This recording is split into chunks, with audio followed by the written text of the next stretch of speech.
Cari fratelli e sorelle, buona Pasqua. Dear brothers and sisters, happy Easter. Riecheggia in tutto il mondo l'annuncio della Chiesa: Gesù Cristo è risorto, è veramente risorto. Today the Church's proclamation echoes throughout the world.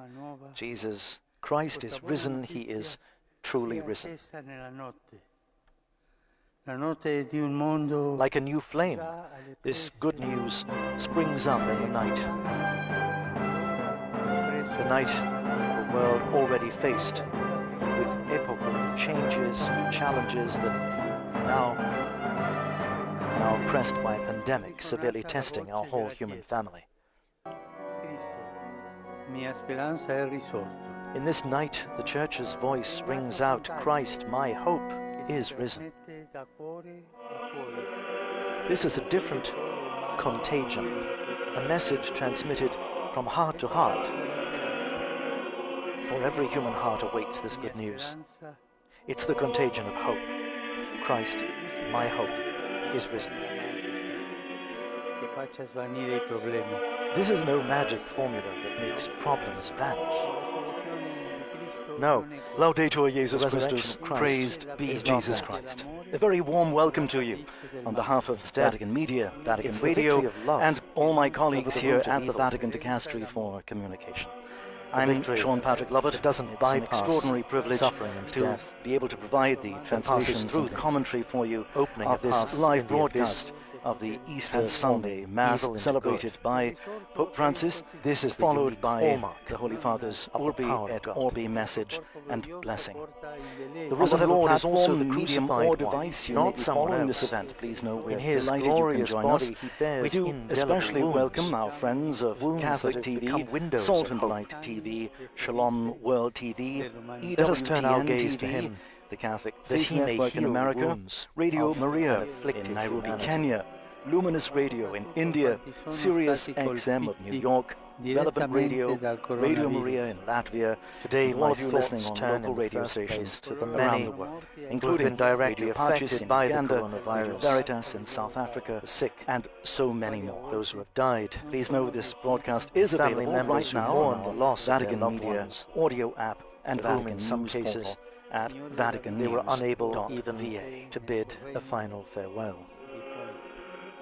May the Lord of life welcome the departed into his kingdom and grant comfort and hope to those still suffering, especially the elderly and those who are alone.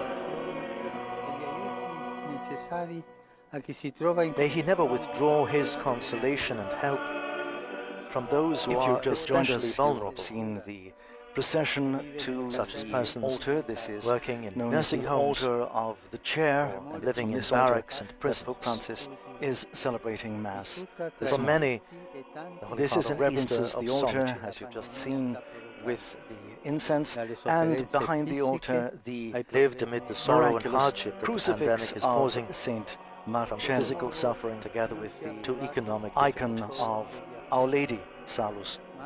This disease has not only deprived us of human closeness, but also of the possibility of receiving in person at the express consolation of the Holy Father from the sacraments, items that have particularly great religious and reconciliation value to the people of Rome in particular. Here the Holy Father, in many countries, references it has not been possible to approach the icon we're just mentioning, also because they're both associated with historic plagues. United in our prayer, knowing that we are convinced many of you at this very moment are in lockdown because of the coronavirus, firmly reassuring us, using the presence of these symbols. I have risen signs of consolation with you still, and closeness to all of you. Also a reminder that God is more powerful. May Jesus, our Passover, grant strength for and hope, a swift to doctors and nurses solution to the COVID-19 everywhere problem. Offer a witness of care and love for our neighbors close to our hearts, to the point of exhaustion. All of you, and not infrequently, directly affected by the virus.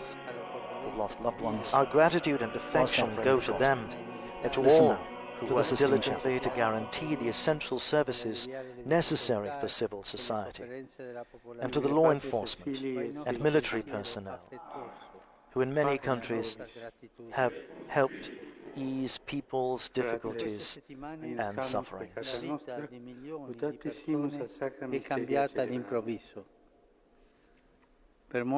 In these weeks, the lives of millions of people have suddenly changed.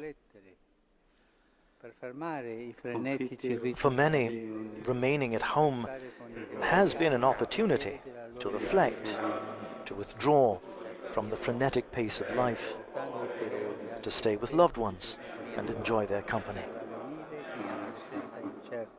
For many, though, this is also a time of worry about an uncertain future, about jobs that are at risk, and about other consequences of the current crisis.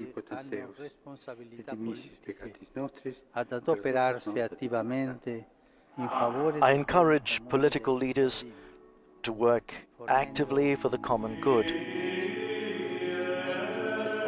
to provide the means and resources needed to enable everyone to lead a dignified life, and when circumstances allow, to assist them in resuming their normal daily activities.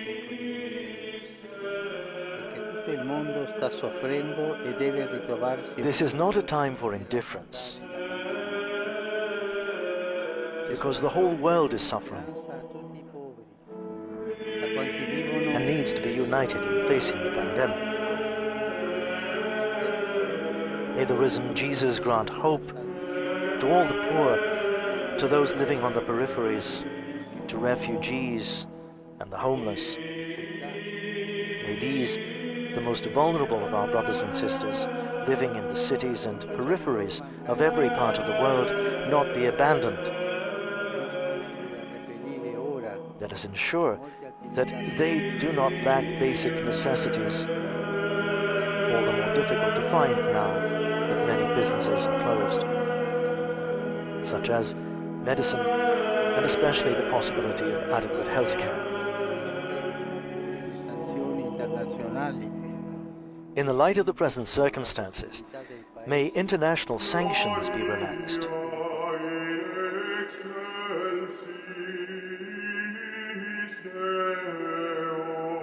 Since these make it difficult for countries on which they've been imposed to provide adequate support to their citizens. And may all nations be put in a position to meet the greatest needs of the moment through the reduction, if not the forgiveness, of the debt burdening the balance sheets of the poorest nations.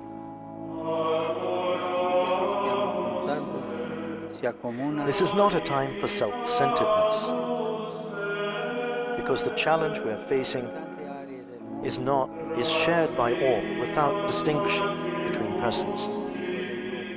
Among the many areas of the world affected by the coronavirus, I think in a special way of Europe. After the Second World War, this beloved continent was able to rise again thanks to a concrete spirit of solidarity that enabled it to overcome the rivalries of the past. It is more important than ever, especially in the present circumstances, that these rivalries do not regain force, but that all recognize themselves as part of a single family and support one another.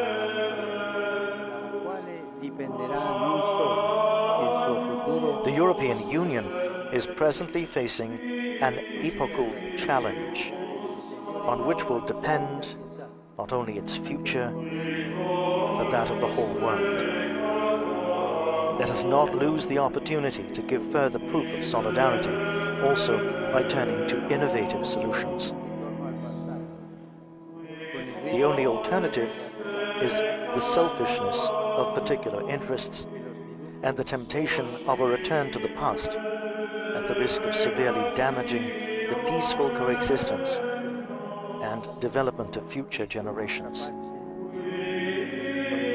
This is not a time for division. May Christ our peace enlighten all who have responsibility in conflicts, that they may have the courage to support the appeal for an immediate global ceasefire in all corners of the world. This is not a time for continuing to manufacture and deal in arms, spending vast amounts of money that ought to be used to care for others and save lives.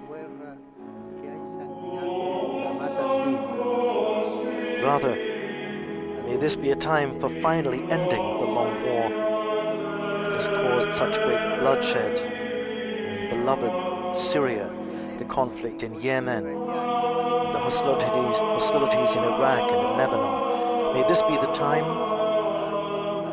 when Israelis and Palestinians resume dialogue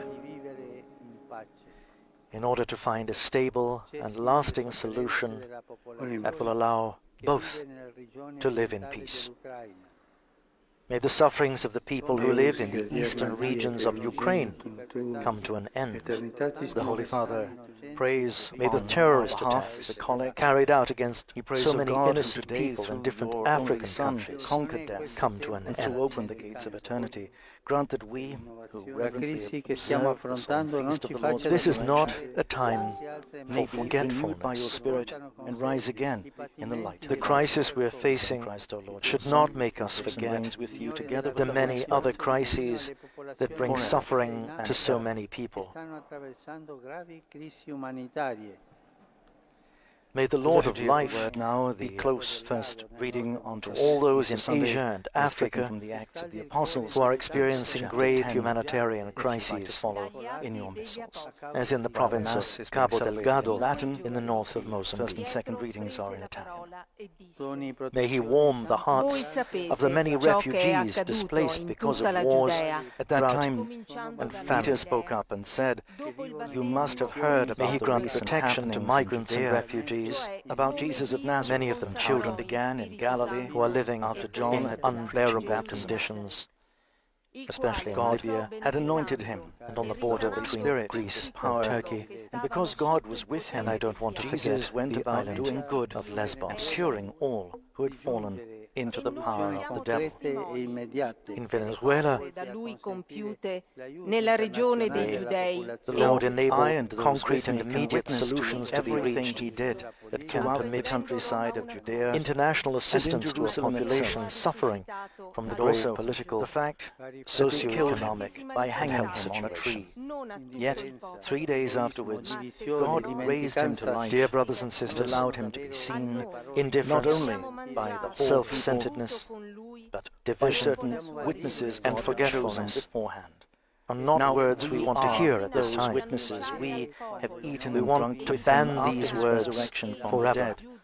And he has ordered us to proclaim. They seem to prevail when fear and death overwhelm us. Has appointed him to judge everyone. That is, alive when we do not let the Lord Jesus triumph in our hearts. Bear this witness and in our lives. That all who believe in Jesus will have their sins forgiven. Christ, through his name, who has already defeated death and opened for us the way to eternal salvation, dispel the darkness of our suffering humanity, and lead us into the light of his glorious day. The psalm is Psalm 117.